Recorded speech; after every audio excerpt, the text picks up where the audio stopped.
उत्तर प्रदेश के इटावा जिले में कथावाचकों के साथ हुई जातीय और अमानवीय अभद्रता का वीडियो सोशल मीडिया पर वायरल होने के बाद प्रदेश की सियासत गर्मा गई है। वीडियो में दिख रहा है कि भीड़ ने दो कथावाचकों के साथ मारपीट की। एक की चोटी और बाल काट दिए गए और उन्हें महिला के पैर छूने और नाक रगड़ने के लिए मजबूर किया गया।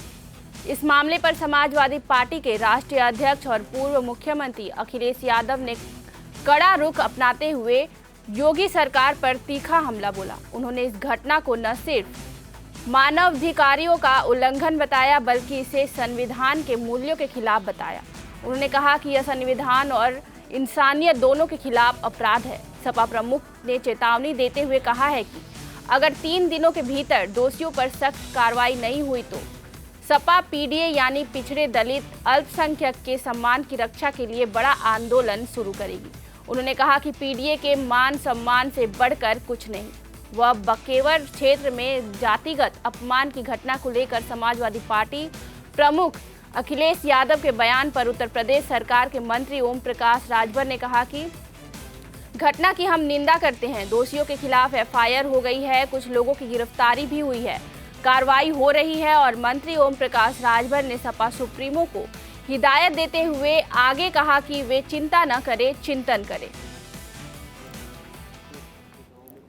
उनका मुंडन कर दिया गया, उनके साथ अभद्रता की गई। अगर इस पर भारतीय जनता पार्टी कोई एक्शन नहीं लेती है तो इस पर समाजवादी पार्टी की तरफ से बड़ा प्रदर्शन किया जाए। देखिए, इस घटना की हम निंदा करते हैं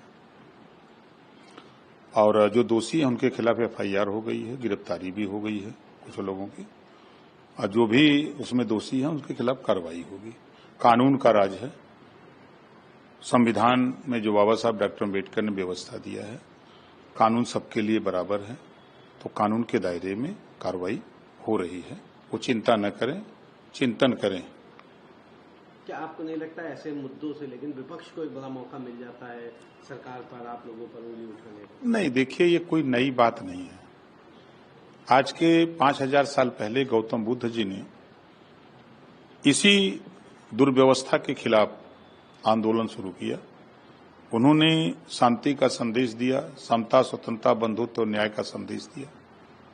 उसी बात को आगे बढ़ाते हुए महात्मा ज्योतिबा फूले, सावित्रीबाई फूले ने उस आंदोलन को, उस कुरीति को दूर करने के लिए व्यवस्था, जब पाबंदी लगी शूद्रो शिक्षाम न धियताम वर्ण व्यवस्था में, तब आंदोलन किया कि नहीं, बगैर शिक्षा के सुधार नहीं हो सकता है।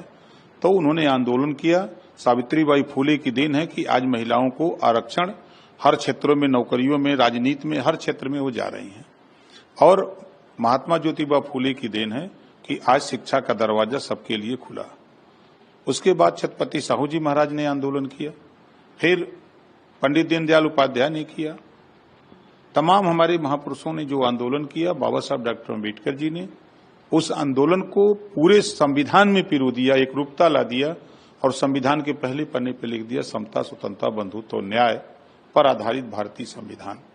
संविधान में कोई वर्ण नहीं है, कोई जाति नहीं है, वर्ग बाबा साहब ने बनाया, सामान्य वर्ग, पिछड़ा वर्ग, अनुसूचित वर्ग, जनजाति वर्ग। तो संविधान के दायरे में कोई भी गलत करेगा उसके खिलाफ कार्रवाई होगी। और संविधान में कहीं छुआछूत, ऊंच नीच, नफरत की बात, बड़ी जिल्लत की जिंदगी बाबा साहब डॉक्टर अम्बेडकर ने झेला, लेकिन इसके बाद भी कहीं भी उन्होंने एक शब्द भी नफरत की बात हो, चाहे छुआछूत की बात हो, भेदभाव की बात, संविधान में कहीं नहीं दिया, कहीं उसको स्थान ही नहीं दिया। तो ये लड़ाई बड़ी लंबी चल रही है और उस लड़ाई में काफी बदलाव आया है। हम उसके गवाह हैं। हमारे समय में जब बचपन में जो घटनाएं थी और आज जो है, आज जो बचपन है,